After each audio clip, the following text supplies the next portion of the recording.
Are you ready? Activate. Sequence start. 10, 9, 8, 7, 6, 5, 4, 3, 2, 1, ignition.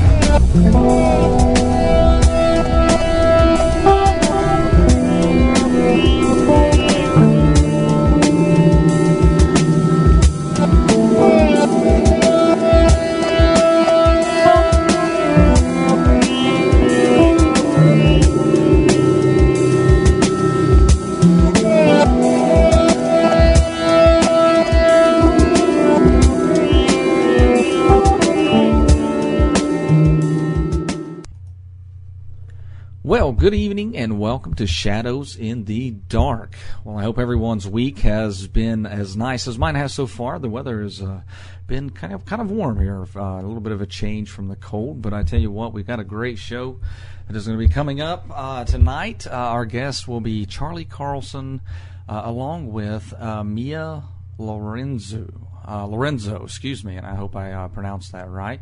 But it's going to be a lot of fun, and I tell you what, we're really going to hopefully just get right into the show. We don't really have a lot of stuff going on to, talk about here, because we're going to have a lot of fun tonight.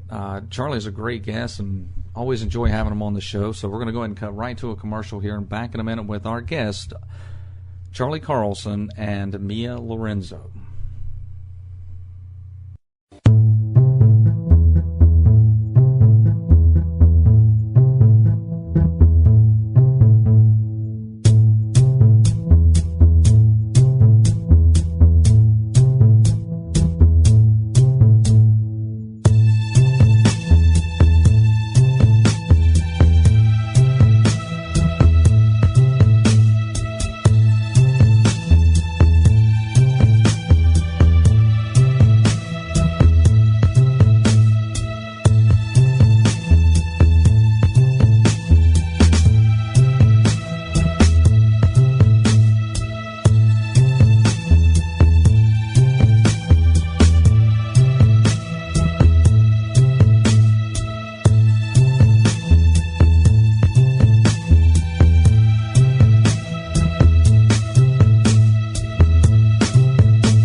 Visit www.shadowsinthedarkradio.com today to sign up for our free newsletter, join as a member of our forum, or browse our online store where you can find books, CDs, and DVDs, like a signed copy of The President's Vampire by Robert Damon Schneck, or the complete works of Dr. Gary Frick for only $20. That's 4 books signed by Dr. Frick that carry a great message.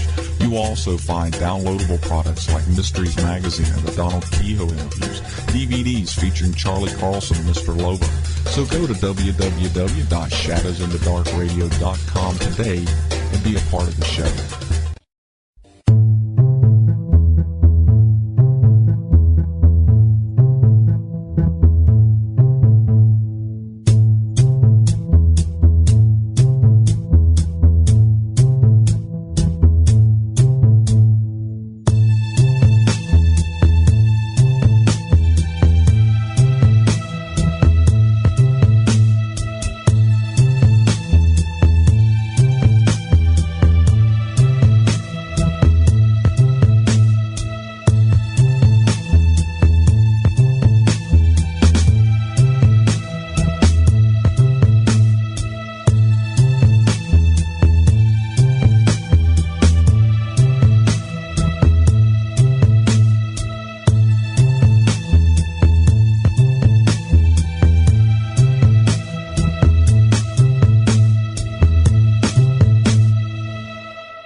Charlie Carlson has been on the show quite a few times. I think we all know he is pretty weird, which is why they call him the Master of the Weird. And along with him is Mia Lorenzo, who is a 3-time Emmy nominee and senior producer for PBS and WLRN television in Miami. Mia and Charlie, welcome to the show. Hey. Hello there, Jeremiah. Hey, Mia. Hey. Hey, hello. Hello, Charlie. Well, how are y'all doing tonight? We're doing pretty good. I'm doing great. I got a glass of wine in front of me. Oh, lucky you. I've got a cat. You know what? I've got a cat in front of me. It's not paying attention to me either. I got 4 cats, but I don't know where they're at. Well, Charlie, you live on pretty much an animal sanctuary, correct? Yeah, I've got all kinds of beasts around here. I got Yeah. chupacabras, I got skunk apes and cats and dog and raccoons and deer wander into the yard once in a while, so I'm never without friends. You never know who might come through my window here. I mean, I've got a problem with chupacabras around here, you know. Yeah. Well, being that you're surrounded by the weird, I guess it's only fitting that this month, or airing through this month, and I would assume beyond that, will be Weird Florida, Road Less Traveled. That's right. That's what we're going to talk about, right? Well, that and other things, too, I'm pretty sure. We're going to talk about pie? Yeah, I'm sure you know a weird pie story. Yeah, we can get to pie after a while. Yeah, we got a big show coming out on PBS in Florida, and maybe even someplace else in the country, too. But it's based on my book, Weird Florida, which has sold some 500,000 copies now. And that book is part of the Weird U.S. series. And we made a movie, not a movie, a documentary. Actually, not a documentary, a real weird and wacky travelogue, if you will. Yeah, I call it a travel log, yeah. Is it a travel log? Yeah, well, a travel show is like a place where you go and, this is where you stay, this is where you eat. We were more on a journey of finding weird things and weird people, just zigzagging all the way across the state. So, yeah, I would say it's not quite your typical travel show. No, it's not. Not if I had something to do with it. It's going to be a little wacky. But the whole thing got started, not years ago, but back in 2005 when I released Weird Florida in the hardback. It's now in paperback. But since then, I had several film people approach me about making it into a documentary. And I guess I must have had 20 or 30 people over the past few years ask to turn it into a documentary. And I would always ask them, do you have a camera? Do you know what you're doing? Do you have a way to market this to a television network? And the answer was always no. Most of them didn't even have a camera. They thought they could do something like this with a home video camera. Mm-hmm. So when Mia contacted me, I think she can tell you how she came to know me, but she approached me, and I thought, well, here's another one. And then I found out, wow, she's with PBS, so she obviously has a camera, so that's a start. Yeah, we had the equipment. Yeah, no, I was in Barnes and Noble, going in there and just nosing around. And we have a little section in our Barnes and Noble that has a lot of Florida stuff. And I'm always nosing around over there, obviously thinking of ideas and what I do. And I just saw this book on the shelf, and I instant light bulb went off in my head, and I'm like, whoa, wouldn't that be cool? And I picked it up, and I read Charlie's bio, and then when I went home and I Googled him, and I saw his picture pop up, I'm like, oh, that's it. I got to do something with this guy. He's such a character. I mean, just look at him with the dark glasses and the hat, and I'm like, perfect. So then I thought when I looked at when the book came out, I thought I had missed the boat. I had called Charlie, and I'm like, look, I figured I was, a day late and $1 short. But he said no, he had had a lot of offers, but nobody ever followed through. And I'm like, well, I can follow through. Yeah. So that's where it all started. Yeah, so we laid down the plans. She came up to visit me, and we laid down the plans on how we were going to do it. And I was just so excited about doing a show that I laid down too many plans, really. We had so much stuff, we couldn't cram it all into 1 hour. So we had to, that was kind of hard trying to figure out what to put into the show and what to chop out. And man, I tell you, we chopped some good stuff out, but then I don't know whether we got the best stuff in or what. There's so much good stuff there that we'd like to present to the viewers, but you can, like I say, you can only get so much in an hour show. Well, and, now, being just an hour show, to give everyone an idea exactly how long it does take to put together even an hour piece. How much footage was originally taken that hour came from? Oh, I don't know. We used nearly everything, because we had basically said that Maybe if we had extra footage, we'll have a bonus DVD. This was our plan going in. We'll put it in the bonus footage if we have too much. Yeah, nothing ever made a bonus DVD. Everything went in, and whatever we had left over were all of Charlie's bloopers, and that's actually in the credits. There were a few bloopers, too. Yeah. I'm sure there was.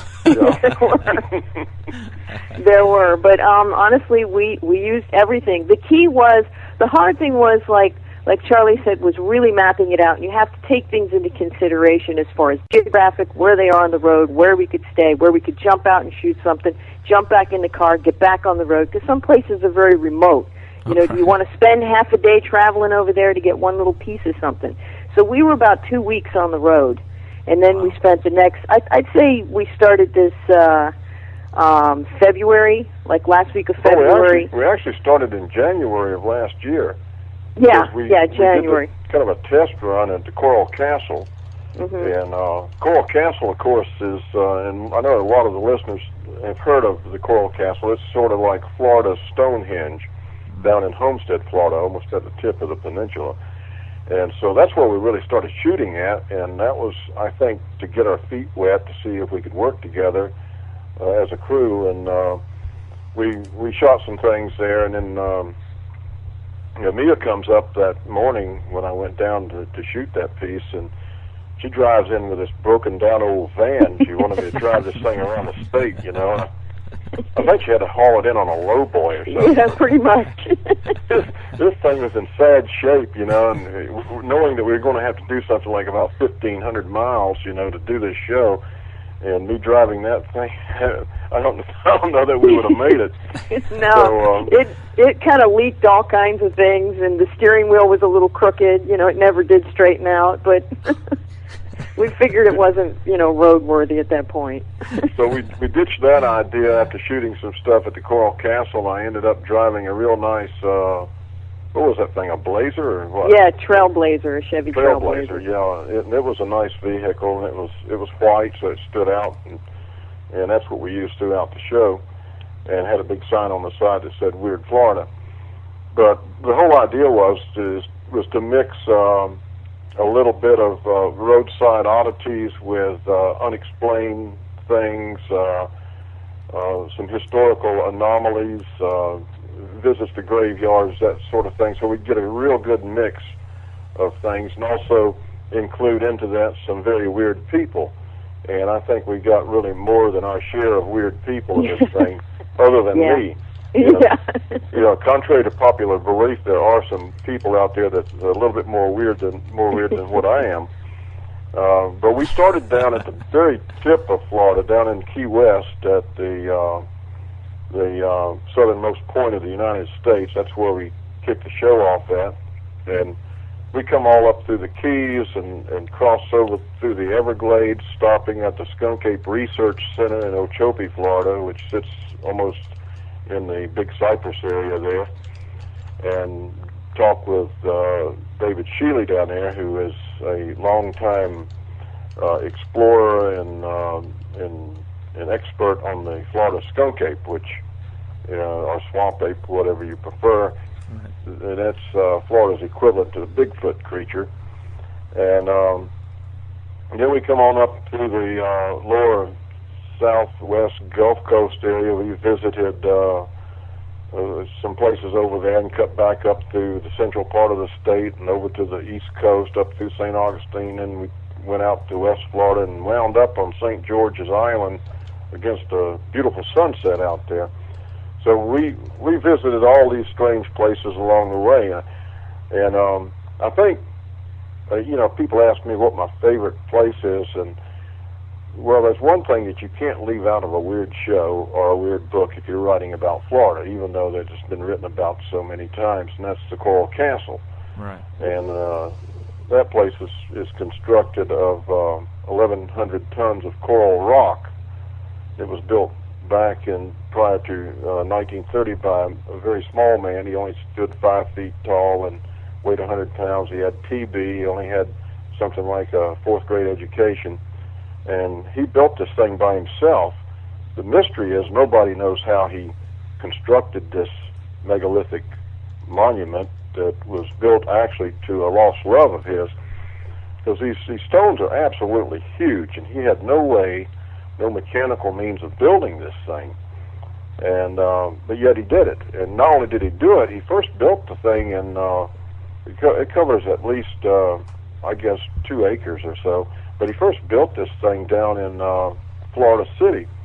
But then when it got too crowded there, he dismantled the whole works and moved it up to Homestead, where it is today. You can actually go there. It's a tourist attraction now.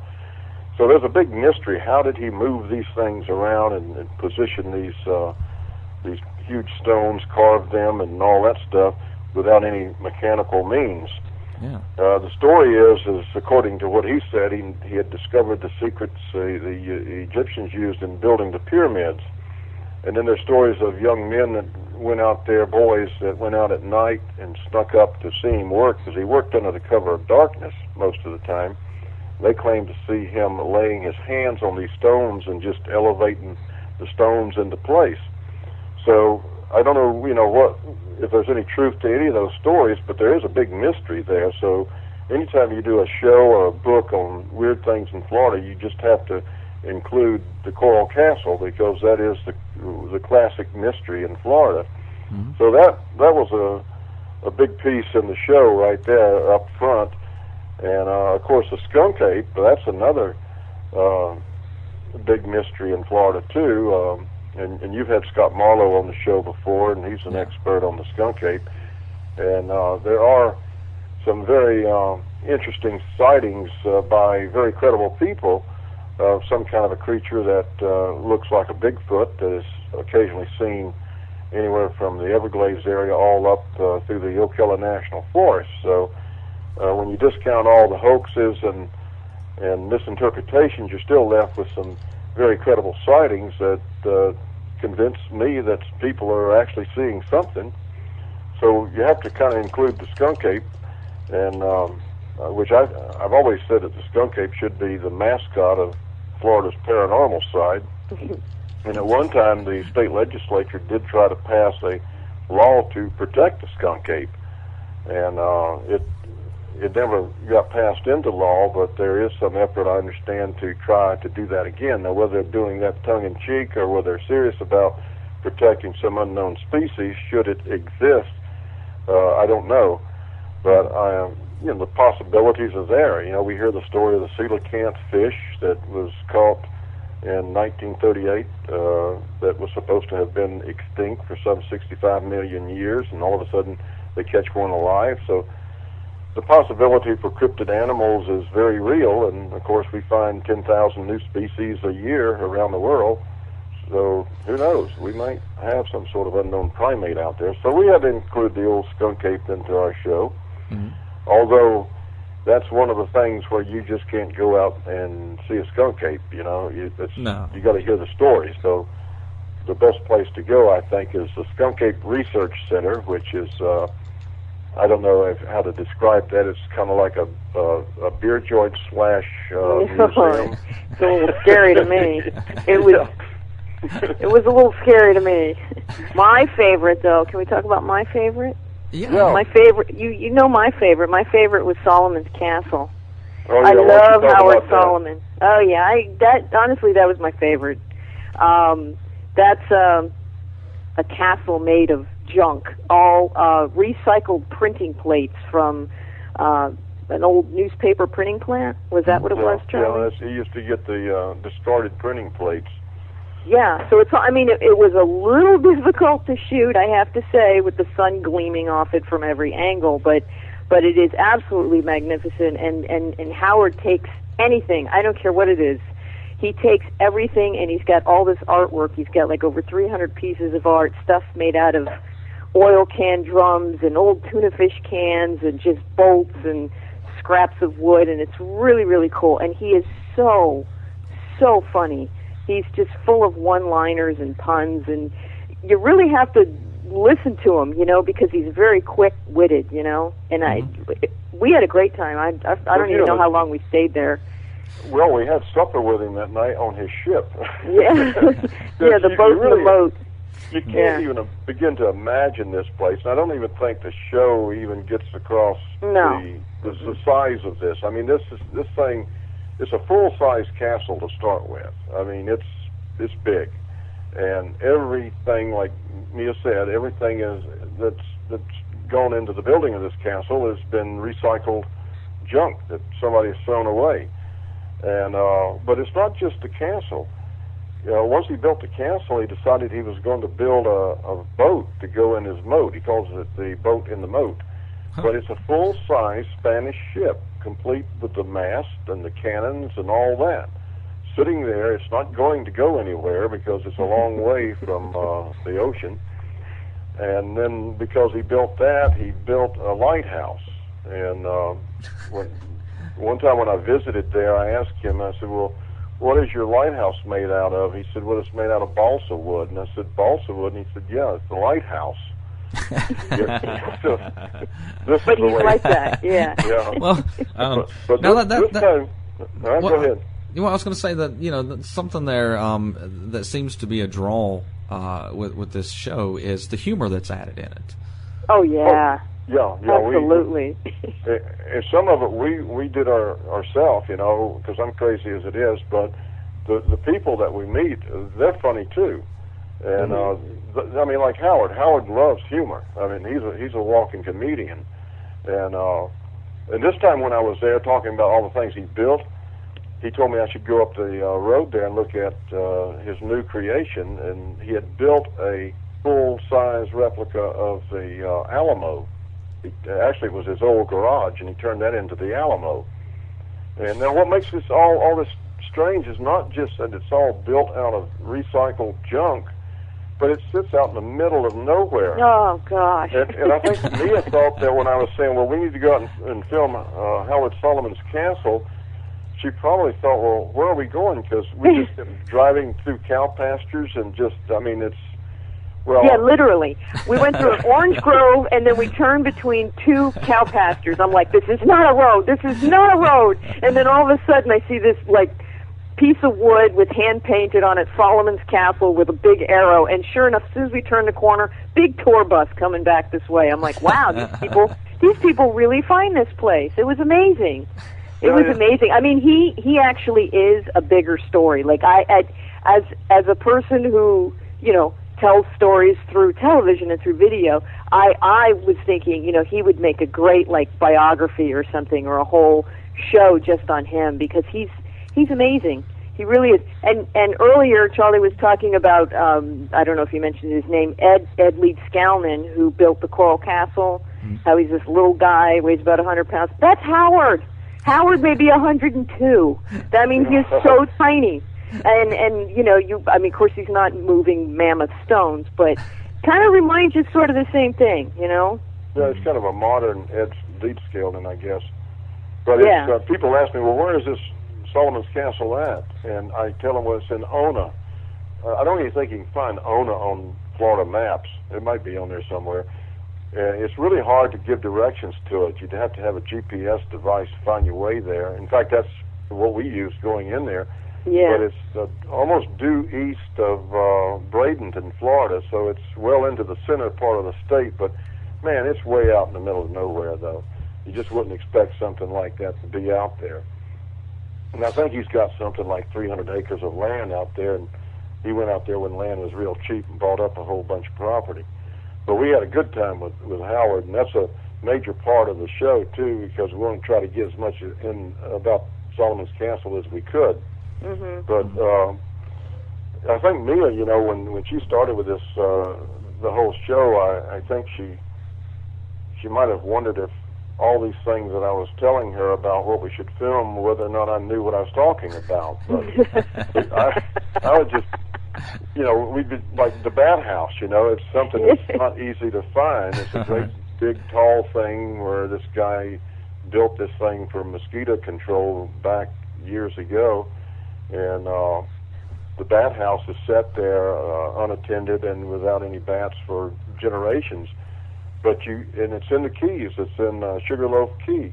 But if you don't know how to get there, it's not easy to find. But I would just take the crew and just say, all right, turn here, and we'd go rambling down through some dirt roads and around through some mangroves, and all of a sudden, boom, we'd be at the bat house or wherever. But I just knew my way around to weird places, and I kind of have a nose for it, I guess. But I had, you do. You do. We had help, didn't we, Mia? Yeah, you surprised me and Felipe. Felipe was our videographer that went with us, and we were in two different cars. That way we could shoot from car to car, Right. And so it was like Felipe. Well, Felipe was mostly hanging out the window shooting in the car, and I'm driving down the road. And every time we would pull up to something, both of us would look at each other. How does he know where this stuff is? Seriously, how did he find this? I mean, we would always ask that same question. To like each other. You really shocked us, Jeremiah, I told you I was master of the weird. Yeah. That's true. Now, be honest. Did you ever get lost?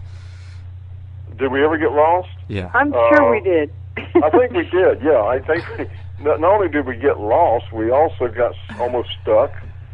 Yes.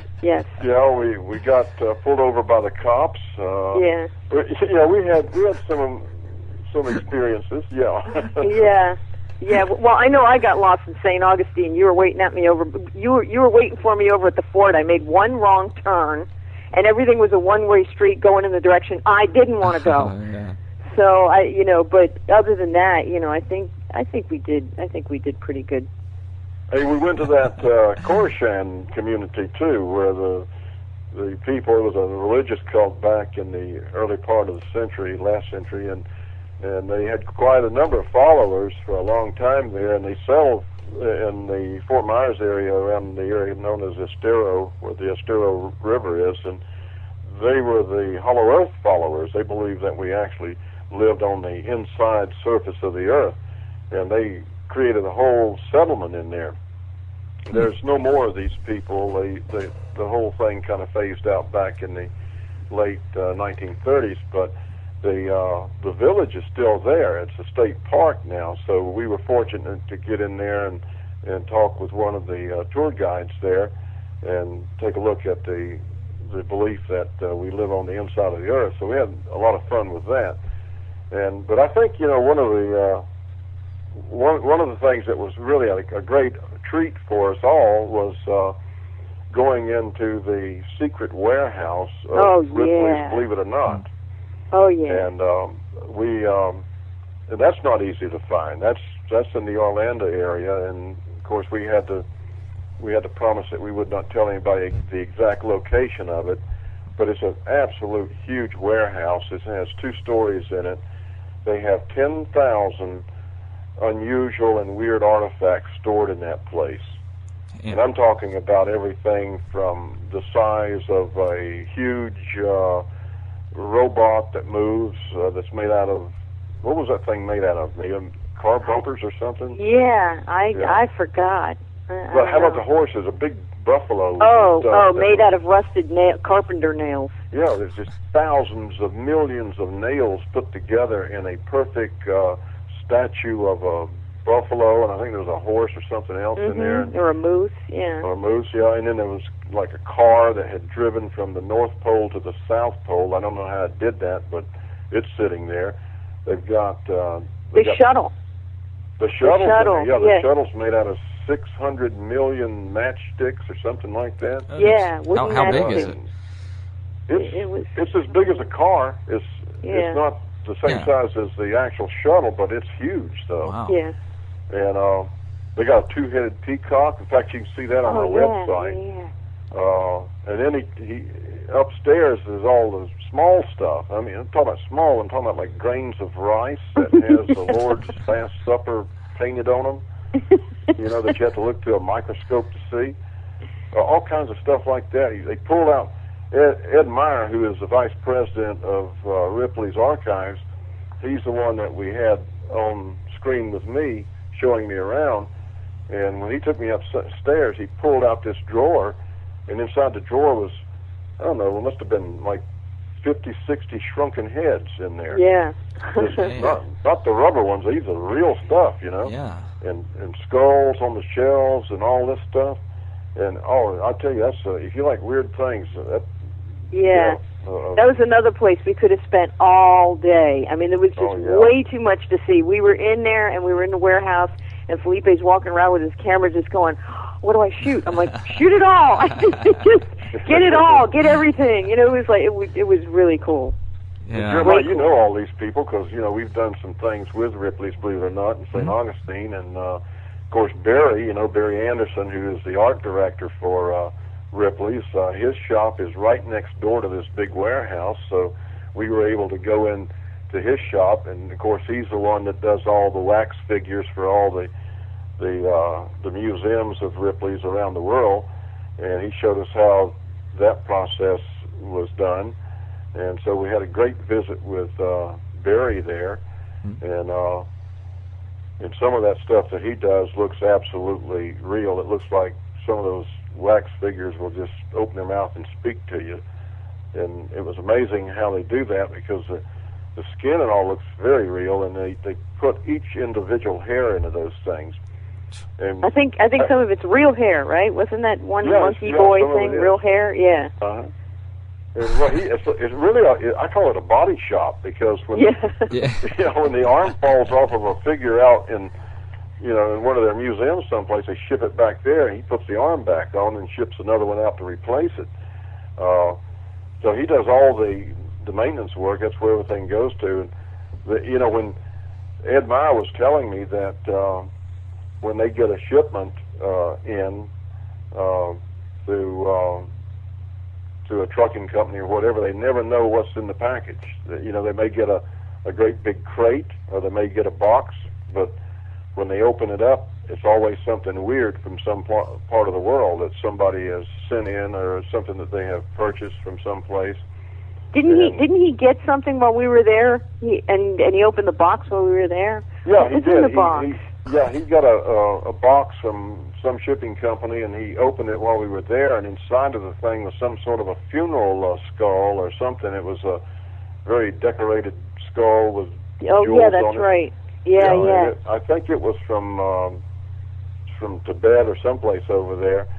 So they get all this weird stuff all the time, and of course they get people, offering to sell them something, because people out there, I'm sure even our listeners, have weird things in their houses that have been passed down through their families, or they might have something they acquired somewhere and they don't really know what it is. Well, a lot of people would make offers to sell their items to Ripley's. That's why they got 10,000 of these things in that warehouse. Yeah. And sometimes they'll purchase them, and sometimes they won't, because they do have a lot of duplicated things in there. They've got, for example, they've got one of the original vampire killing kits that were made back in the 1800s for people that were traveling to Romania and believed that vampires might attack them. They had these vampire killing kits that they could buy. Well, there's probably only about 20, 25 of these things still in existence in the world, and most of them are in that warehouse that Ripley's owns. Yeah. So, like 15, I think he said. 15 of them. Yeah, something like that. So it's really an eerie place, and it kind of reminds me of that warehouse at the end of that Indiana Jones movie about the Ark. Yeah. Where they left the Ark in that big warehouse. That's what this place looks like. It's really a weird place. So we had a great time in there. Oh, it was one, and we wouldn't have had access without you, Charlie. That's for sure. That was really unique access. Well, they looked at me and they probably wanted to store me in the warehouse. I think they did. No. Yeah, that's what somebody said there in the chat room. Want to know how much Ripley's would pay for you? So. But no, that definitely had to be an amazing place to walk around, and hopefully y'all got to spend quite a bit of time doing so, and not just about 5 minutes. I don't say you could do that in a short amount of time. Well, it's really hard to do because we you'd certainly like to shoot everything they've got in there, and once again you have to trim the fat out because you only have so much time. But we did give them a big lengthy space in the show, and we really had to, because that's the only way you can tell a story like that. But here's the neat thing about it is, like with a lot of the things that we've got in the show, the viewers can actually go out there and see these things themselves. So they can put their hands on Roadside Oddities or go visit Floral Castle. but you cannot get into the Ripley's warehouse. You cannot even find it because the location is secret. Mm-hmm. So it was through the eyes of our camera that we've been able to take the viewers in behind the scenes to see what goes on in a real strange warehouse like that. Because people, they get to visit the Ripley's museums and see what's on display, but they've probably never thought about where does this stuff come from. Mm-hmm. Well, it comes from Orlando, Florida, in that big, strange warehouse. Yeah, and they were very, very, very gracious people. I was so happy to be in there, and I thought it was the coolest thing in the world. And they're like, "Oh, well, it's cool having you here." I'm like, "It is." I'm like, "Why is it cool for you? It's cool for me, you know." But they were really wonderful people, and they spent quite a bit of time with us. The heck was that? Is that your chicken? Rubber chicken. Chicken. That's your chicken. Yes, and he's in the show too. Yeah. And I can testify that no rubber chickens were hurt during the making of this documentary.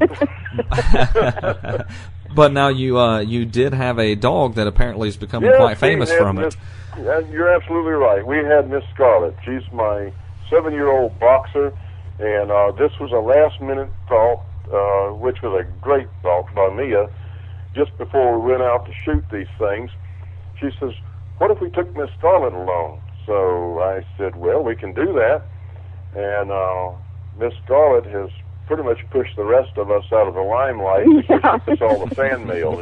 Everybody loves the dog, and they love Miss Scarlett. So she's with us through the whole thing, and she does have a nose for the weird. And I think we kind of wore her out. She doesn't like cameras anymore because every time she turned around, somebody was poking one in her face. Yeah. But she has been invited to take part in dog fundraising things around the state, and she's raised, as a result of this being in this show, she's been able to raise a lot of dog food and cat food for various animal shelters as a personality that attracted people. In fact, we've got one coming up. When is that, Mia? On the 18th? Yeah, down here in, actually it's in Davie, Florida, at Treetops Park. We're doing a screening at the park of Weird Florida, and you bring a pet item or a can of food, and it's going to benefit the Humane Society of Broward County. And so anybody that's listening that's in my area can go out to Treetops Park in Davie. Or you know what? The best thing to do is check it out. Go to the website at weirdfloridatv.org, and you'll see it, and then you can click right on my email, so I know you're coming. and pets are welcome. Bring the dogs. Take the dogs out for a party. That's basically what it is. Mm-hmm. And Miss Scarlett now, she's been in 3 movies. She was first in Henry Blackheart is Dead, which was produced by Blue Heron International Pictures. She appeared in that one as a lap dog, and then she was in Weird Florida, Roads Less Traveled, the one that we're talking about, and then since then, she had a spot in Ted Michaels' Astro Zombies that he's filming, and he's the great guru of zombie movies out there in Hollywood, and they shot some of that movie in Florida, and in fact, they shot it on my property, so Miss Scarlett got a piece in that, and what she's doing in that one is there's a severed arm, human arm, laying on the ground, and she's eating the arm. And she kind of smacks her chops and looks up at the camera and goes back to eating the arm. So to get her to do that, it's like a latex arm or something, and it's grotesque looking. Looks just like a real human arm. So she's not worried about her reputation then? No, she'll play any part. we had to smear dog food on the arm to get her to lick on the arm. Oh, jeez. But she did a good role there, though. She really looked good in that one there. So that was her 3rd time in a movie. So she's becoming quite a veteran actress now. So and then just recently she was invited to be the Grand Marshal in the Marty Paws on Parade in February, which is held in New Smyrna Beach, Florida. So she'll be riding on a fire truck, escorted by 4 or 5 police dogs. So she's really getting famous in Florida as a star dog, and of course I'm not getting any limelight. She stole all my limelight. Yeah, this had nothing to do with the book. It had nothing to do with your research and you knowing where the weird stuff is. It's all about Miss Scarlet. Yeah. So, going back to Mia's thought about putting the dog in the thing, it turned out to be a pretty good idea because she's really made a hit with everybody. And when we were out there on location shooting, we would give out these little promo cards. People would come up and want to know what we were doing, and of course it had the email address and everything, or I gave them my email address to one of my websites. But when I got back home off the road, Miss Scarlet had 7 pieces of fan mail waiting for her. I didn't have any. So far, she's the only one that got any fan mail. A lot of dog lovers out there. That's right. You didn't know dogs know how to write. Yeah. But we got someone in the chat room saying that you're going to end up as the guy that owns Miss Scarlet. Yeah. They're absolutely right. I already feel that way. Well, wasn't there a description in some kind of publication they called you the handler or something like that? Or Yeah. I've been called a handler. I've been called a co-star to her. Yeah. So I've gone from being the lead person in the show to, playing second fiddle, I guess. But it don't even sound like that. Yeah. So we got a lot of good reaction shots from her. I mean, it was not easy, but wherever and whenever we could, you see her face all over it. Her face sticking out the window, her face looking at something, her face sniffing something. I mean, it's everywhere. She's everywhere. I got to tell this story. Oh, yeah, go ahead. Yeah, you know the one I'm talking yeah, about. Yeah, I do. You're talking about trying to get these different shots of her looking up, looking this way and that way. We had to coach her sometime, so we had stopped at this convenience store down in the Everglades there, and we wanted to get a shot of her looking up, and she wouldn't look up for the camera. So I said, well, I'll go inside and I'll grab a hot dog and I'll bring it out and I'll hold it up. She'll definitely look up at the hot dog. Yeah. So I'm holding the hot dog up over my head, trying to get Miss Scarlet to look up. And all of a sudden, this great, big, huge black bird swoops down out of nowhere and grabs a hot dog, almost grabs my hand. It looked like a Rhamphorhynchus or some kind of a condor or something, and flew off. And we didn't even get it on camera. No. What in the world was that? It just came out of nowhere. It's one of those weird things. Oh, that's something to miss. Those are some tough birds in the Everglades. Trust me, they took the whole hot dog, not even a piece. This is one of those cryptid animals that Scott Marlowe needs to be checking out. Yeah. That was really crazy, though. And speaking of Scott, he did the stand-up at Spook Hill. Now, I know he wanted to do the Skunk Ape part, but we had David Shealy do that. But we went to Spook Hill, which is a gravity-defying hill in Lake Wales, Florida. It's where you park your car and it rolls back uphill. And so we invited Scott out to tell us about the history of Spook Hill. And we had a chance to film some visitors there that were checking it out and watch their cars roll back uphill. And it's a very interesting place. Of course, you got these gravity hills all over the country. There's 2 or 3 in Florida, but the best one that is known about is the one in Lake Wales. Mm-hmm. But I think if you go to almost any state, you'll find a gravity-defying hill someplace, or mystery hill. They go by different names, and most of these things are an optical illusion. It's very, very difficult to try to figure one of these hills out, how they work, unless you take a carpenter's level out there and lay it on the ground, because it really does look like, because of the lay of the land and everything, it really does look like you're rolling back uphill. And I had a special way in the movie of checking the hill out. You'll just have to see the show. But that, according to Spook Hill's another place in Florida where if you're going to do something on the weird and unusual, then you definitely have to include Spook Hill. Mm-hmm. And of course, there's people who actually believe that there's something there that causes your car to roll back uphill, that it's not an optical illusion. There's some people that claim that there's a meteorite embedded in the ground there, and there's some kind of magnetic effect that's taking place there that causes cars to roll uphill. Then there's Indian lore about why things roll uphill, and so several other things. There's one that the thing is haunted by a ghost, and another one is there's a big lodestone, a magnetized stone that's in the hill, and so the stories go on. And some, like I say, some people really think that it's something that's where magnetism's reversed, and it's not an optical illusion. But I can guarantee you that I laid a carpenter's level on the ground there years ago and figured out that what's up is really down, and what is down is really up. Right. So you can get a little confused there. What is really confusing is trying to find it, because they got these little signs around town that direct tourists to where Spook Hill's at.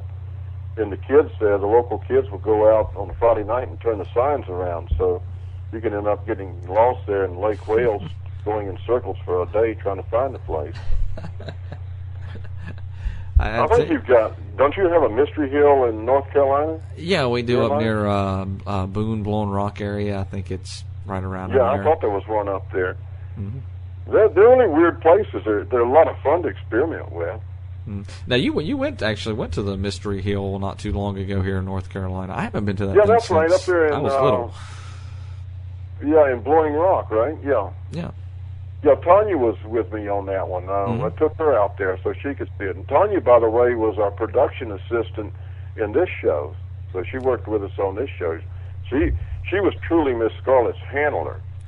And if you look real close, when I'm driving down the road, when they do the driving shots, you'll see Tanya's elbow in the back seat as she's laying down, pushing Miss Scarlett up to the window so we can get a shot at her. She does make a spooky appearance in Cassadaga, too. Oh, yeah, she is. She's the ghost in the Cassadaga part. 'Cause we went to Cassadaga to film that. And that's another place that if you're doing something weird about Florida, you got to include the town of Cassadaga.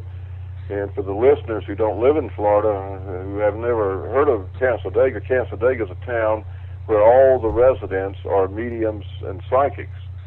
And I know almost every one of them there. In fact, my grandmother was a medium there back in the 1940s, so I've been around spiritualism all my life. But we had to include Cassadaga, and so we selected Nick and Jean Sarant, who are the two best mediums there. They're the old-time type medium. And we did an interview with them, and Nick, he did a demonstration with using his crystal balls or whatever their bowls, I guess it was, and put me into a trance and all that while I was there. So we got a good part in there about Cassadaga.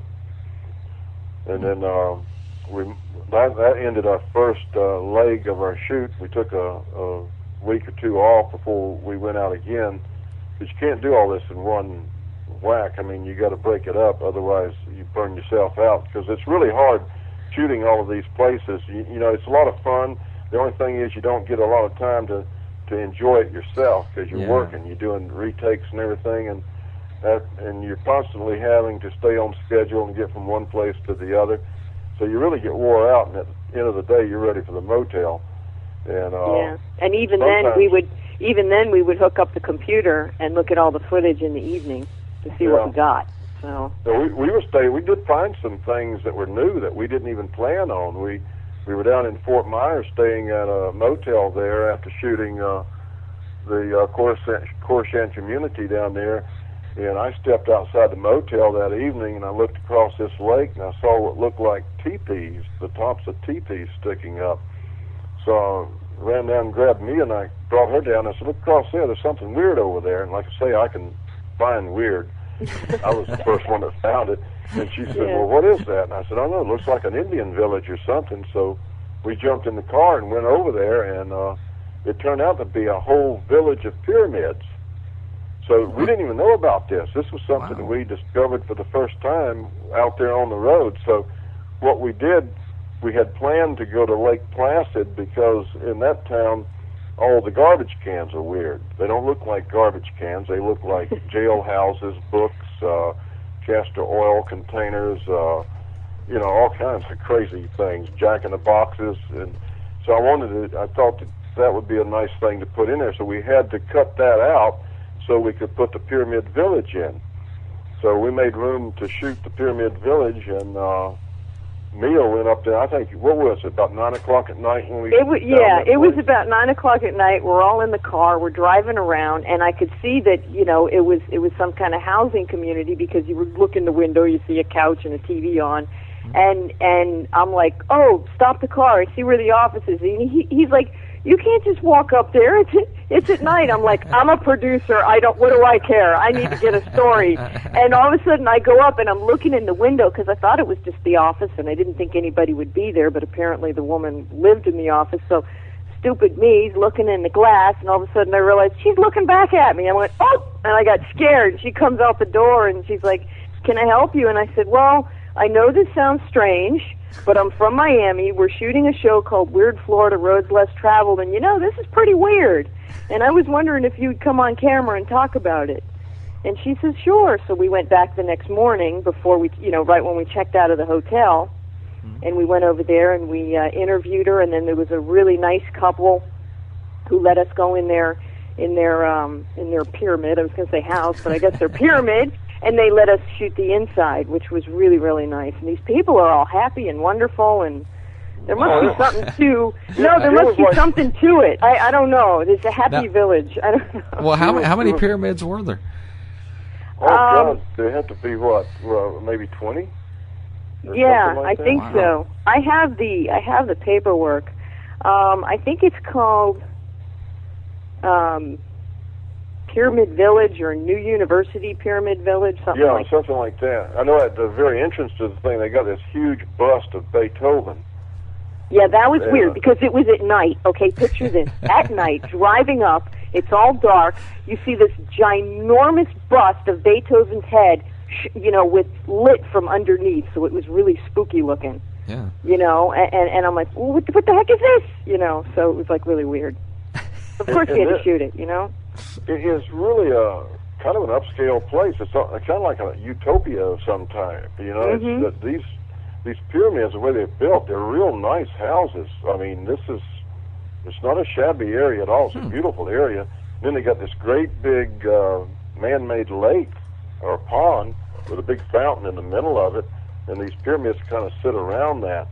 But it's a very tranquil environment there. I mean, according to the theory, by living in the pyramid, you get the energies that affect the body, you know, and that's why Beethoven's bust is at the entrance to the place, because his one of the symphonies that he composed was supposed to have the same alpha energy or something like that these pyramids give off. Exactly. But, it's based on the pyramid theory that, you know, in fact, I even experimented with a pyramid one time, a little plastic pyramid, by putting banana inside of the thing, because the energy in a pyramid-shaped container is supposed to preserve fruits and vegetables. So I wanted to see how long that a banana would last in one, and I had another banana outside, so I had two bananas to watch. The one in the pyramid actually did last 2 times longer than the one on the outside. The one on the outside turned black and dried up, and the one inside the little plastic pyramid continued to look good and was edible. So there must be something to this pyramid energy. But these people are actually living inside the pyramid, so, you know, they'll probably live to be like 200 years old or something. I don't want to be 200 years old. They have discovered the secret. Yeah. Excuse me. Still trying to get over a little bit of a cough I've had for a couple of weeks here, but you don't have the swine flu, do you? I probably do. Don't even say no. Don't even say I'll that. catch it over the phone. We're going to go ahead and go to the break. We've got a couple minutes before we normally do, but instead of getting into something else, I think we'll go ahead and kick it off. So everyone tune in. We'll be back in just a few moments with our guests tonight, Mia and Charlie, to talk about some more on the strange side of Florida and Charlie. You are listening to Shadows in the Dark, broadcasting live at shadowsinthedarkradio.com and Dark Plains Radio at darkplainsradio.com. The show can also be heard as a rebroadcast at ParaX at para-x.com and available as a podcast at Black Vault Radio at blackvaultradio.com and Planet Paranormal at planetparanormal.com. More than just another New Age journal, Mysteries Magazine provides a thought-provoking, in-depth look into myths, magic, and the paranormal, as well as the mysteries which have intrigued both historians and scientists from the beginning of time. So subscribe today by visiting www.mysteriesmagazine.com or pick up a copy at select newsstands throughout the U.S. and Canada. Again, that was www.mysteriesmagazine.com. Challenge your beliefs. Door slams, cold spots, voices, and footsteps. The paranormal make their presence known. Hi, I'm Tim Yancey, inviting you to Lightstream's Paranormal Investigators Convention in Charlotte, North Carolina, November 6th, 7th, and 8th. The latest technology tools from professional investigators, audio, video, background research, and electromagnetic testing. The lineup of paranormal investigators and lecturers is unparalleled, featuring Keith Age, host of Spooked on the Sci-Fi Channel, evidence analyzation experts from Sci-Fi's Ghost Hunters, TAPS team members Steve Gonzalez, Dave Tango, and Tiffany Johnson.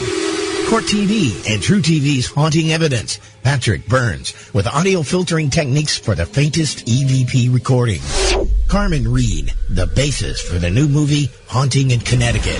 Trish and I will be there as well from Encounters Paranormal Radio, speaking on violent haunting. Other speakers, vendors, and more will be there as well, including 2 real ghost hunts, led by investigators Dave Tango and Steve Gonzalez. Lightstream's Paranormal Investigators Convention, the premier event for professional investigators. Limited tickets available now on the web at ls-pic.org.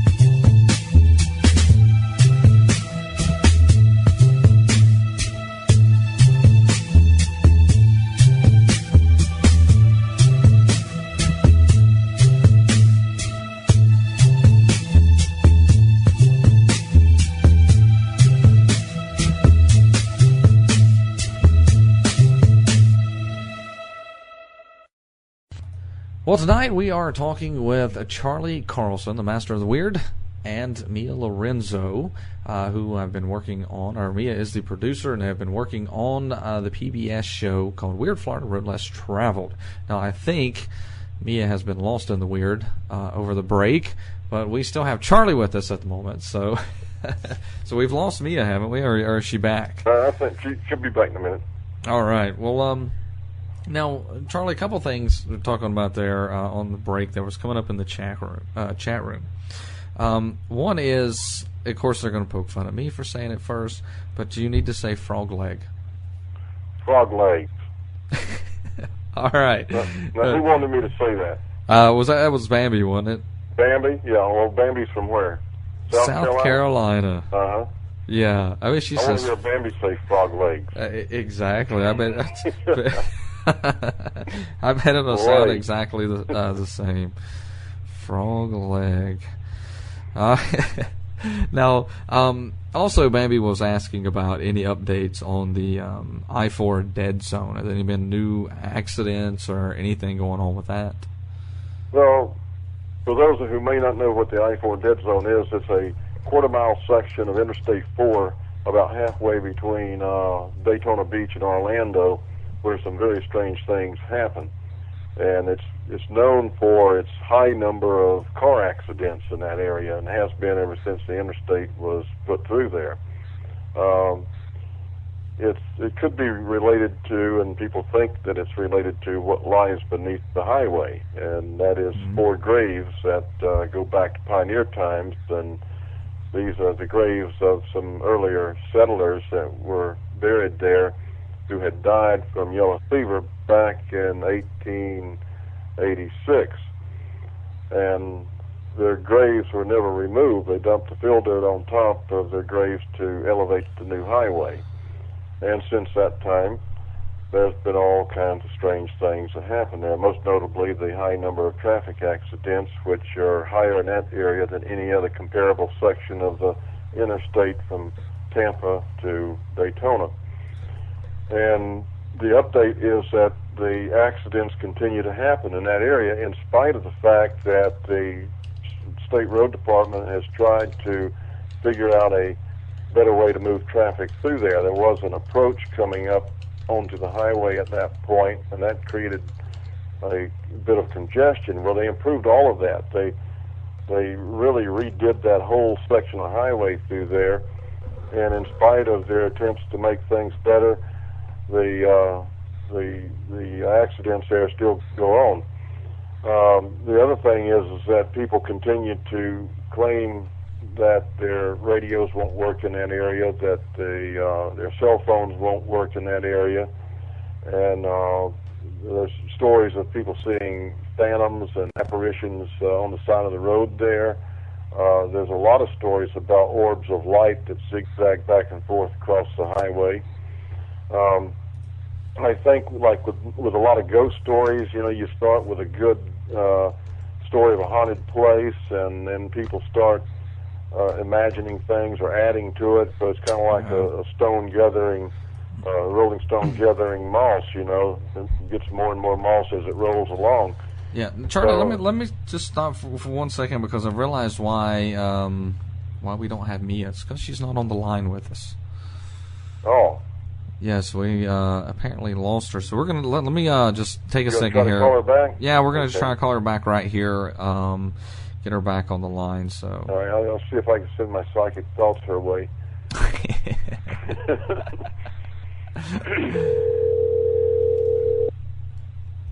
Let's see here. Hello? Hello, Mia. Hey, sorry. We lost you there. So, I lost the call. All right. Well, that's all right. Well, we're live right now. We didn't realize that you were even gone there for a minute. So I was just being quiet. I know. I was just being quiet. Well, we go to the break and come back, and we're like, well, is Mia back yet? No. And then ends up, well, you were completely gone.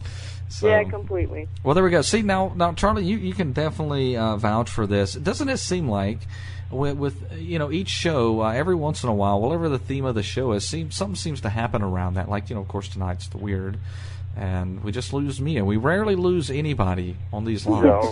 That is kind of strange, isn't it? Yeah.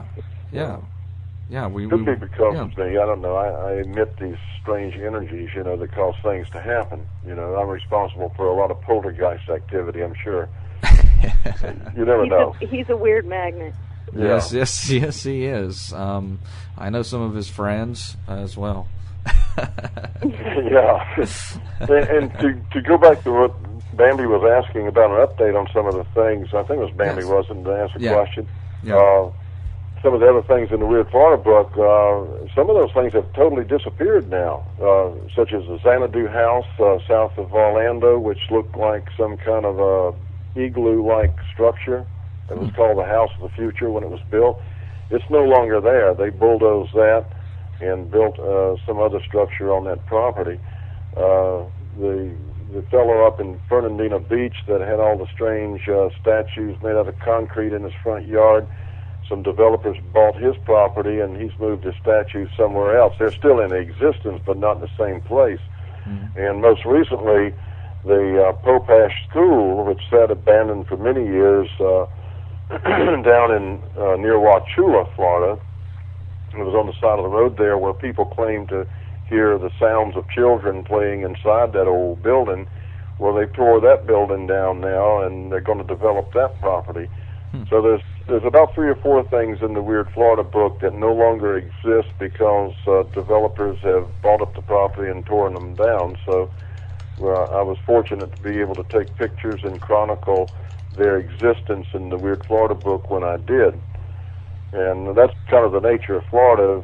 If something sits around long enough, somebody will bulldoze it down and build a condo on top of it. And I've always said that throughout the state of Florida, people would be, especially newcomers, would be surprised at how many of them are sleeping on top of bones, because so many housing developments have been constructed on Indian burial mounds or old family cemeteries. This has happened throughout the state. So almost anywhere you go, in Florida, there's going to be a house someplace that is actually sitting on somebody's burial spot. And of course, it's really true in St. Augustine, which we include in this show, Weird Florida Roads Less Travel. Even the tour guides of the ghost tours up there, they start out by saying that on every inch of ground in St. Augustine, somebody is either buried or has died there.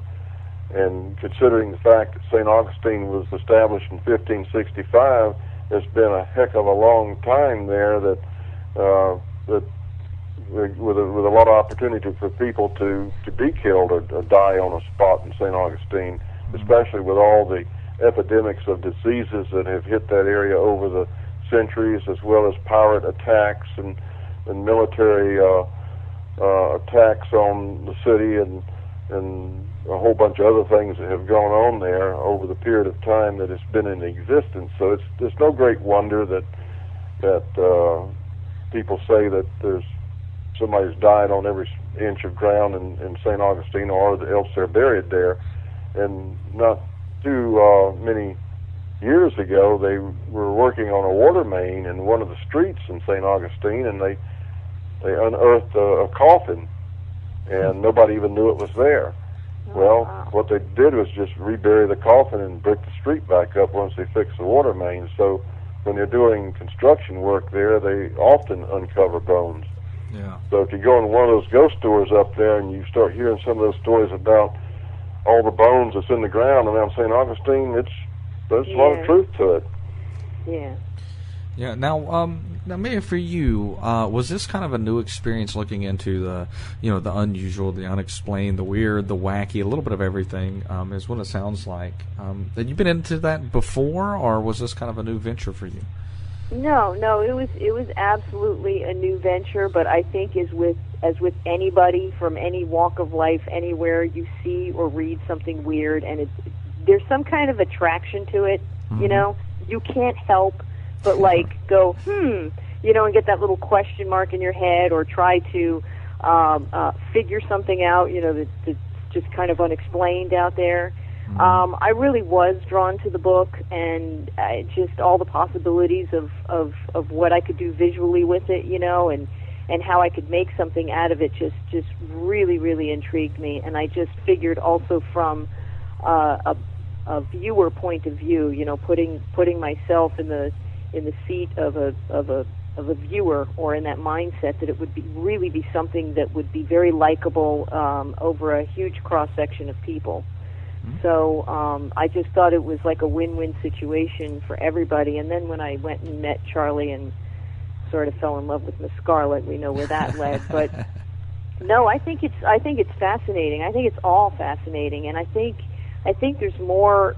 I mean, I don't know why, but I think there's more of a heightened awareness of it. Maybe it's because of the different shows that are on, television, or the different channels, that are out there. But I think there's definitely a heightened awareness for people.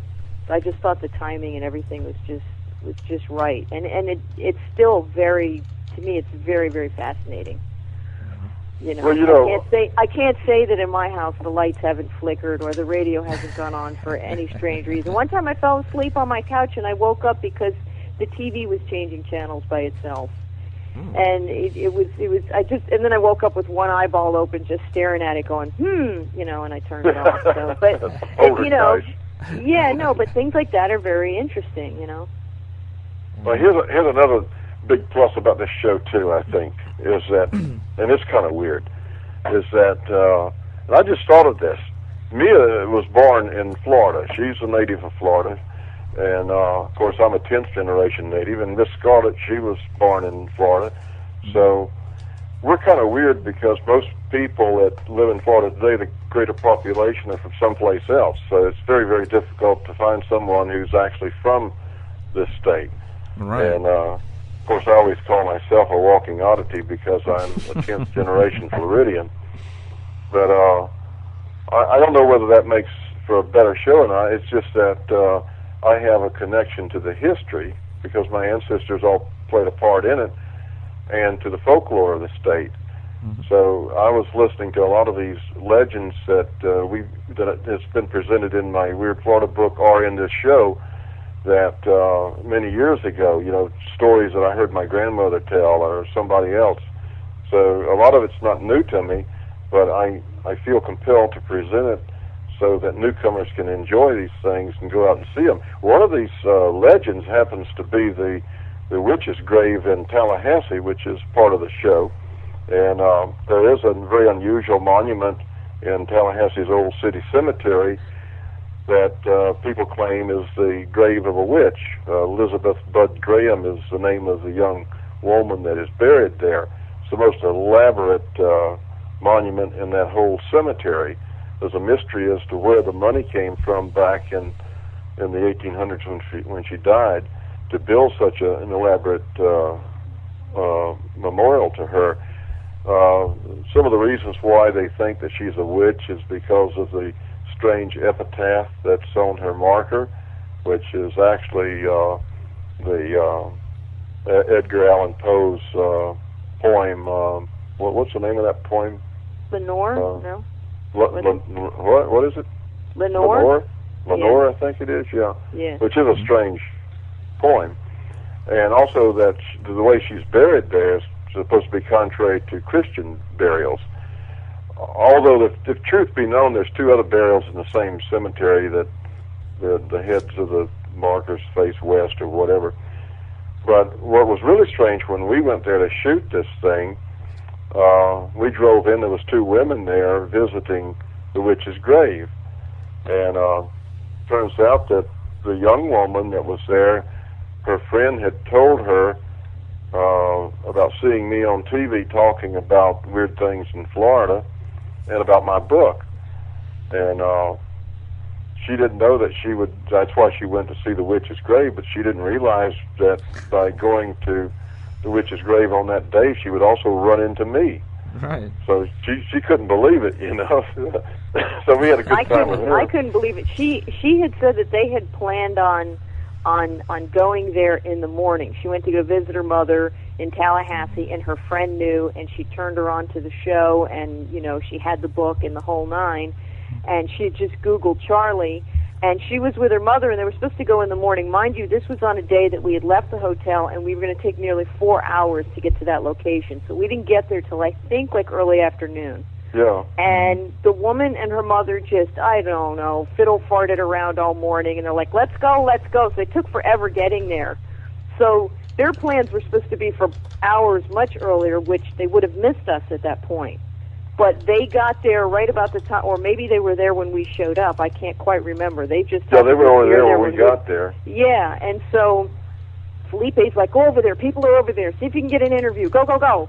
And so I'm like listening to her going, this is going to so look like I planted this here. Because she's from Key Biscayne. She's from my neighborhood. It's going to look like I just planted this here. But it wasn't a plant. It was just a freak incident that she happened to be there. Yeah, and, it was just weird. It was very weird. And she almost freaked out when she saw me because she couldn't believe that she showed up at the same time I did. So our paths kind of had this strange crossing right there at the same time, you know. Mm-hmm. So yeah, they became part of the show. We interviewed both of them, and but that was kind of a strange incident. Maybe it had something to do with that witch's grave. Who knows?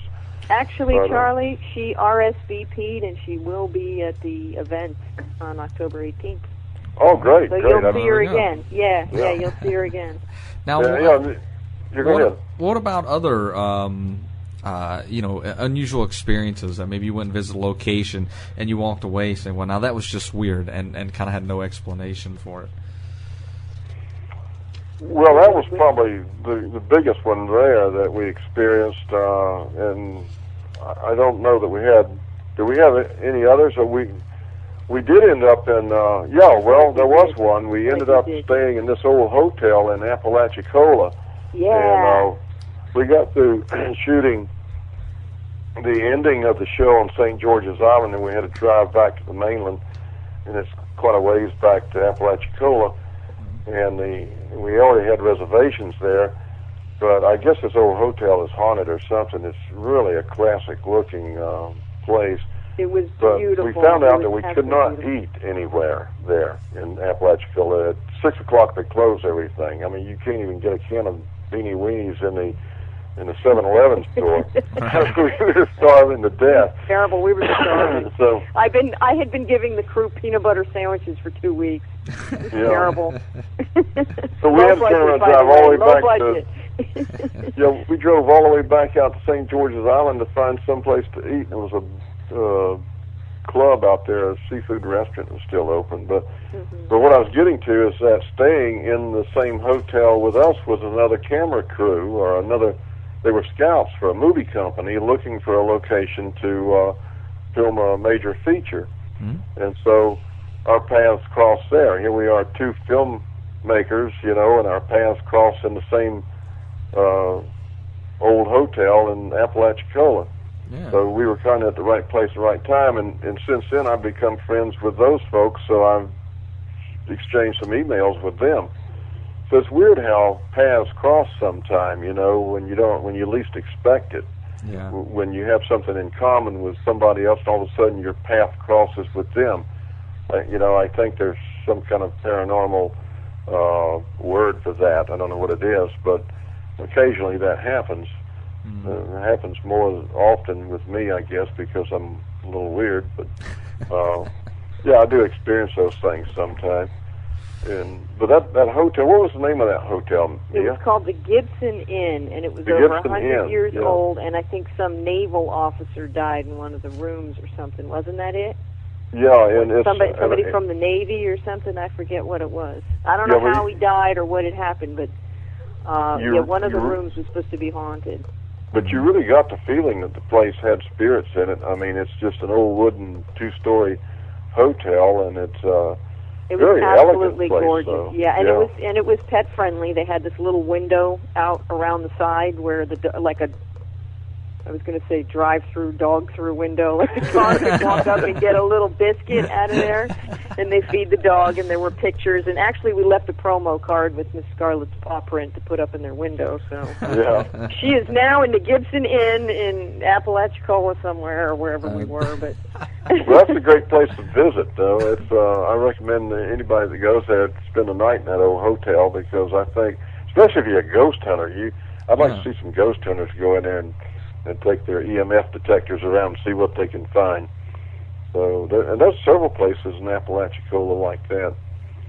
But, of course, St. Augustine has always been my favorite for ghost places, haunted places. I've spent the night in the Castillo de San Marcos there with Owen Slider and his spook hunters, and had some experiences there, and then there's the St. Francis Inn. I mean, St. Augustine is just filled up with haunted places. That's why they've got so many ghost tours going on there, I guess.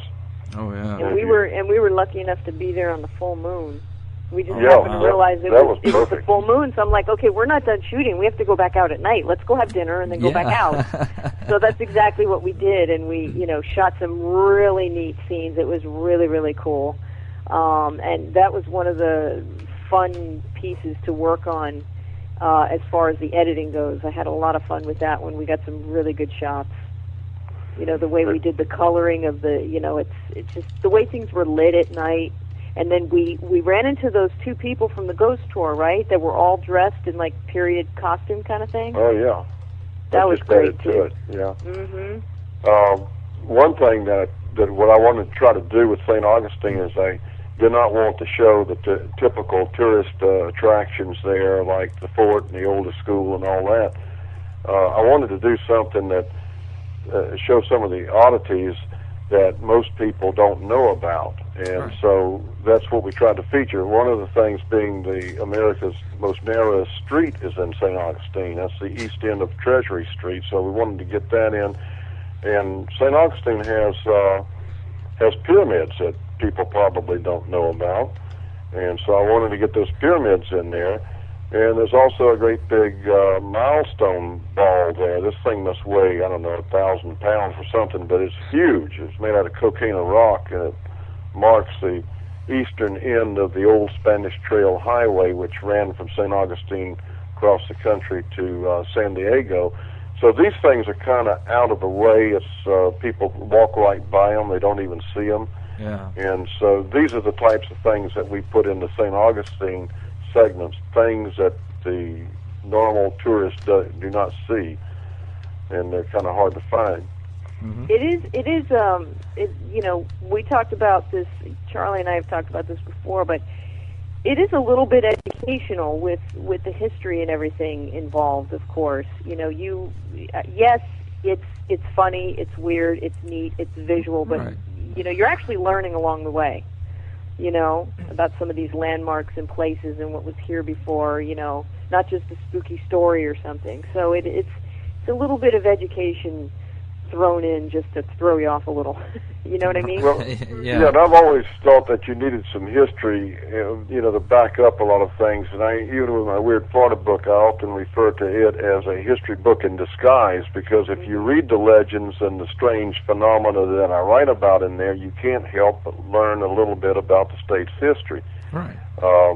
There's a lot of things that have gone on in Florida that we could not put into this show or any other show, simply because you can't go out and actually film it. It's something that's happened, you know, sometime in the past. So things like Mary Reeser in 1953, when she was a spontaneous human combustion case in Tampa. She just burst into flames. And of course, spontaneous human combustion is a phenomenon that goes back through history. And this was a very, very well-documented case of spontaneous human combustion. Well, we can't go film Mary Reeser blowing up in the flames.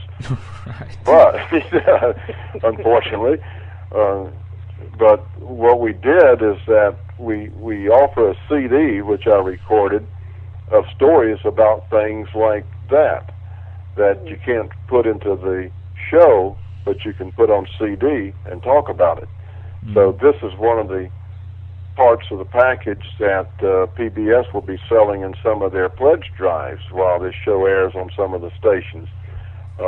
Another thing that happened that really intrigued me was a UFO sighting in Cocoa, Florida, that happened last January. And this came from an alert that was sent to me by my friend down there that I had served in the Army with, and he's known to be quite conservative with his opinion on things like ghosts and UFOs. But when he called me and told me that he had seen some UFOs, it kind of perked my ears up. And what he claimed that he was doing, he was out in the yard, and he looked up. It was on a Sunday afternoon. He was doing some yard work, and he saw these series of discs flying overhead, headed toward Kennedy Space Center. And they seemed to be flying in some sort of formation. And the first group had 4 in a box formation, and in following those 4 were 3 in a line, in a straight line, and then trailing behind those 3 were 2 more that seemed to bump into each other. And whenever they bumped into each other, they would pulsate. And he said that these things were very high up, around where a passenger jet would fly. He said they were not weather balloons or anything like that, but he kept describing brilliant colors of raspberry and beautiful blue colors. And he wasn't the only one that saw these things. His wife saw them. His neighbor saw him, a preacher saw him. There was about 12 people that observed these things going across the sky above Cocoa, Florida. So here again, unless you're there to film it, you can't put that in the show. Or you could interview somebody, but you still don't get the punch of having a visual in there. So I tell this story on the CD also because I found that to be a very intriguing UFO sighting, and coming from the person that it did, I found it to be extremely intriguing because this is a guy that I thought would never believe in UFOs, and the last time I saw him, he said, well, it certainly changed my mind. He says, I believe there is something from outer space now. So it totally turned him around.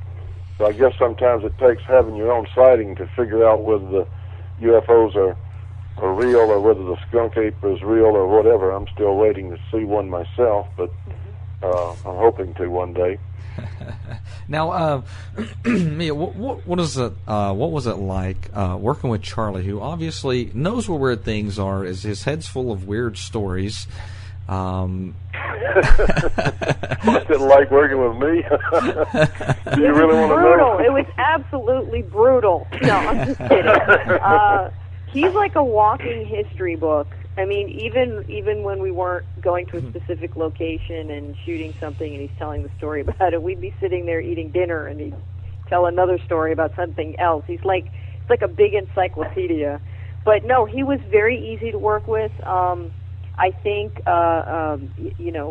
Felipe and I and Charlie, we really, really connected early on as to how we visualize something. And it was a little, we honestly, before we did that little test shoot down in Coral Castle, we really weren't sure. I had asked Charlie early on, well, do you have anything, because I had to write a proposal and kind of sell it to WLRN so that they would invest in it and go ahead and do it. And I'm like, do you have anything on DVD or some station I can call? And he gave me a bunch of stations to call, and he said the problem is people promise him copies of whatever he does, but nobody ever follows through. So even I didn't get very far. So I never really did see him in the light that I had envisioned him to be in, which is exactly what this show is. I wanted him to be funny. I wanted him to interact. I wanted him to be quirky. Everything I saw on the picture when I Googled him is what I wanted, which is, just from that picture, I thought, oh, I know how this guy can be. Even though I didn't know him, even though I hadn't seen him, it's what I had envisioned, and I wanted him to execute that. And as far as the show goes and how it should look and what we should do and how it should be choreographed on okay, walk in from this way or go that way. I mean, it was all, I would say like fluid, like using one brain almost to make the decision to, and that's rare. A lot of times you work on something like this, you butt heads with somebody, but it was very, very fluid, very, very easy. I mean, we all had the same vision. By the end, we were all going, oh, I got it, I know exactly what you're thinking of, kind of thing. So it was very easy, and I'm really hoping that this is a runaway hit, and we can, like Charlie said before, it's very hard to put everything we wanted to in 1 hour. So I'm hoping that we get to go out again. Yeah, I've got enough stuff that we could do 5 more without even going out and looking for anything. Yeah. We cut so much out of this one here just to make space too. But we could do several more that would be just as entertaining. And this show is filmed in high definition. It has a lot of aerial footage in it. I mean, they went all out on this thing. It really turned out to be a great show. And I know that it will air throughout the PBS network in Florida. Whether or not it will reach anything out of Florida, I don't know. But people can always call their PBS station and say, hey, put this one on. Or the other option is you can buy a copy by going to the website, because the copies are not for sale yet, but they will be in the future on there. Yeah. So it is available to anybody that wants it. And Florida has such connections to the rest of the country and even to our Canadian friends, because we get a lot of Canadian visitors in Florida. So Florida has an appeal that stretches way out beyond that of probably any other state. And so a lot of people would probably like something like this because they know Florida, or they know somebody that lives here, or even as a souvenir thing it would work, So there's some options for anybody to see it. Yeah, absolutely. Now, what is the website that people can visit to find more information once it is available? to pick it up? It's Weird. It's Weird Florida. You got to spell out Florida. WeirdFloridaTV.org. WeirdFloridaTV.org. Yeah, and on the side, when you click on it, it's a really good website. Our web guy put it together. On the right side says like news and information, I think, and it has a little scroll down bar. So we're trying to put in anything that's going on, something that Charlie's working on, Night of the Paranormal, any kind of event or anything is in there. And as we know what stations are airing the program, we're actually putting in the call letters and a link to that station's website. So we're trying to constantly update that with information. So if anybody wants to look and see if it's playing in their area, we may not have the exact time, but then at least you can get in touch with the station or go to their website and check out what they got going. So now we've got somebody in the chat room who says that they are going to buy a copy, but they want it signed. And want to know any chance Miss Scarlett can put her paw print on it. Of course, you bet. We actually got a paw print, believe it or not, that she signs her stuff with. And then, and he says, and also Miss Scarlett's owner can sign it too. Well, it's not for sale yet. It isn't up there yet. Even though it says buy now on the webpage, we're not set up for that yet. We haven't done duplicates and all that, but it will be. Like Charlie said, it will be. So. Well, I'm looking forward to it. Well, if they buy one, and they want an autograph, Mia can email me, and I will mail them a picture of Miss Scarlett with her paw print on her picture. That would be awesome. But I'm looking forward to seeing this as well. I mean, I've got to hear some about it, and especially tonight a lot more. And it sounds like it was a well put together production. A lot of thought went into it, and I mean, I love that the humor's added to it. I think that's a great component of it. Of anything really, whatever you want to talk about. I'm not saying that paranormal needs humor, but anything humor added into it always makes it more enjoyable. Absolutely. Well, I fully agree. I think you got to get a laugh. We get so serious with our ghost hunting and UFO investigating sometimes that we get so caught up into it that we forget to laugh sometimes. And sometimes we need to step back and kind of take a laugh at what we do. We all love these unexplained phenomena and these roadside oddities and what have you, but sometimes we need to get a laugh out of those things too. We can take a breather. And I think, especially with ghost hunters, they get so wrapped up in their work and their investigations, they need to kind of step back sometimes and get a good laugh and then go at it again. I think that's what's very appealing is Charlie's character in this. He doesn't come off as like, okay, he's a know-it-all or he's going to give you the skinny on like everything. He's actually going out there. He's interviewing people. He's trying to get the story from other people. It's not like he's not playing the know-it-all person or extremely serious kind of thing. I think try to be like the viewer, really. Yeah. He's like working on behalf of the viewer. So that's why it works. His character he's very very likable, very funny, makes you think. A little bit of skeptical. Is this real? Is this not real? Very, very questioning throughout the whole thing. So I think that's the appeal. Yeah. In my opinion. And we have somebody kind of asking in the chat room if you could again tell when it will be available. I don't know. How about you, Mia? Well, I know it's starting to air this month on certain stations towards the end of October. Probably in November or at least by December, because I know we're going to start pledging it. We got to get copies, and that's the other thing we're working on is to try to see our best avenue for making multiple copies. You just check back with the website. Would be I know it's going to air in the Tampa, St. Petersburg area on October the 26th, I believe, and then in the Daytona area it will air on the 30th of October. And then I think South Florida will start seeing it in early November, as well as possibly Orlando.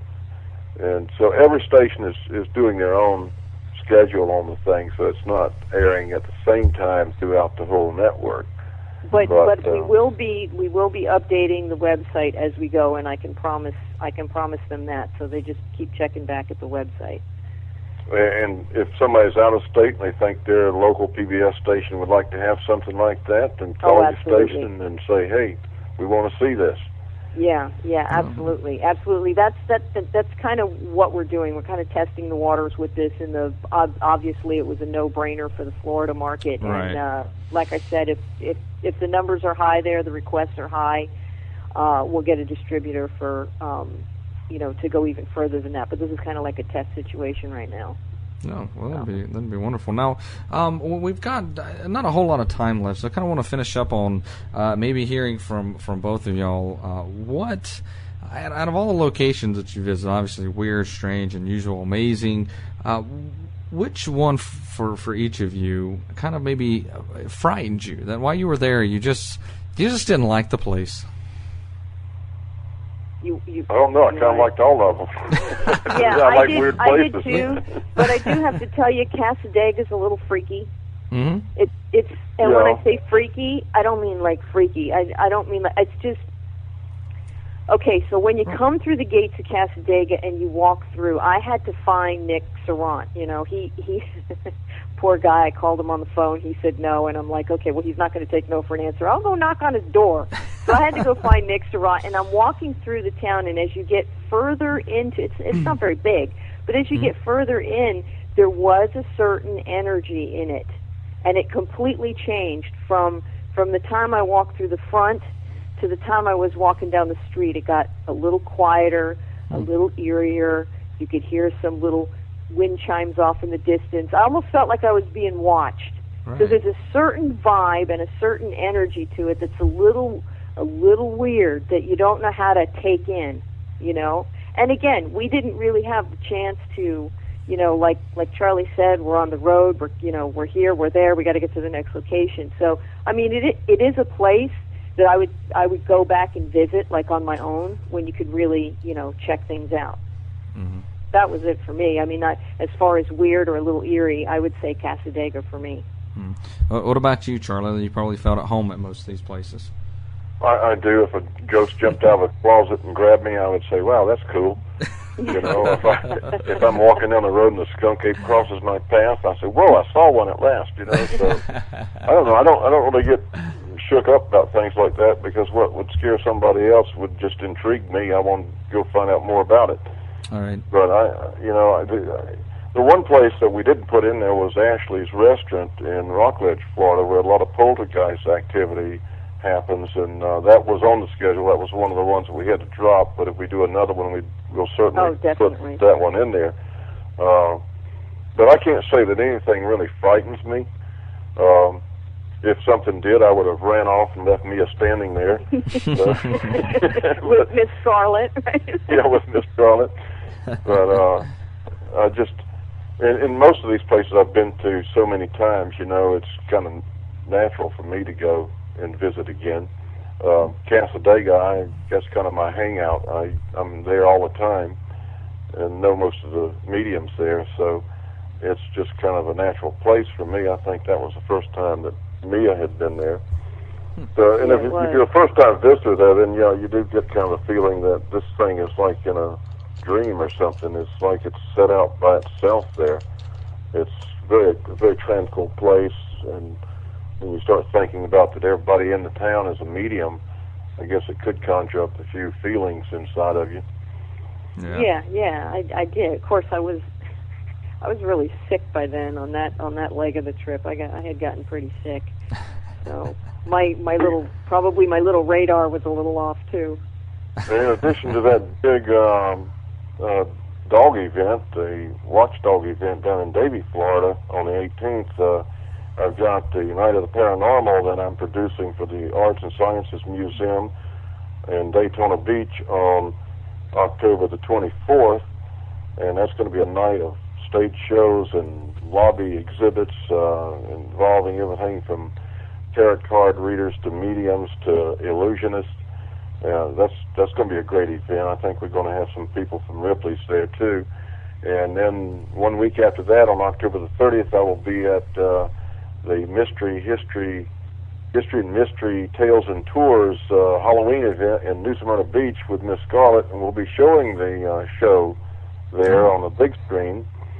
So we've got a lot of things going on in October. A lot of this stuff relates to this show. So it's, even though it hasn't got wide broadcast yet, it's become quite popular in advance of being on the air. Mm-hmm. Yeah, there's definitely a buzz created about it. Well, good. Now, give the website one more time for us so they can go visit that and catch updates, because obviously some are wanting to, to make sure that they know when that DVD's out. Okay, it's weirdfloridatv.org. And I know my email is there somewhere, but I am Mia, M-I-A, like missing in action, at WLRN.org. They can always email me directly, and I am compiling a list of people with contacts who want to know about the show. So anything new that comes out, I can always email them directly if that's what they wish. But we are updating the website as we go. Oh, wonderful. All right. Well, Mia and Charlie, I really appreciate y'all joining us tonight. Of course, as always, it's a lot of fun and always enjoyable to hear some wacky tales. Well, it's been a lot of fun being on the show, Jeremiah. Yeah. Right. Well, hopefully you get to continue this, of course, and then we can have you back and talk about Road Less Traveled. Part 2, yes. That's right. Okay. Where it's just Miss Scarlett. And it could end up being just Miss Scarlett's show. No. But really, seriously, both y'all, thank you very much for joining us tonight. You bet. All right. Bye-bye. Bye-bye. All right, everybody. Mia and Charlie Carlson, definitely, keep up to date on that when that's coming out on DVD. Of course, if you live in the Florida area, you might get the opportunity to actually just watch it as it airs in your area. So, but that is WeirdFloridaTV.org. WeirdFloridaTV.org.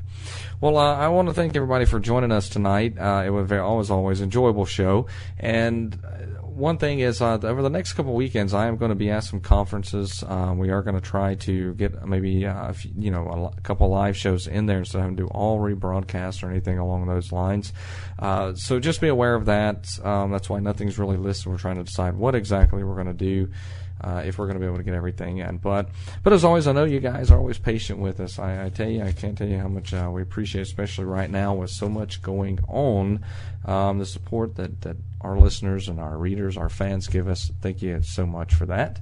But I tell you what, it is about that time to hit the bed. So again, we appreciate everybody joining us. And again, to Charlie and Mia, always wonderful guests. So we will see you most likely this Sunday, 9:30 p.m. Eastern Time. So good night, everyone. This has been Shadows in the Dark, where the darkness is illuminated. Shadows in the dark, dark, dark, dark, dark.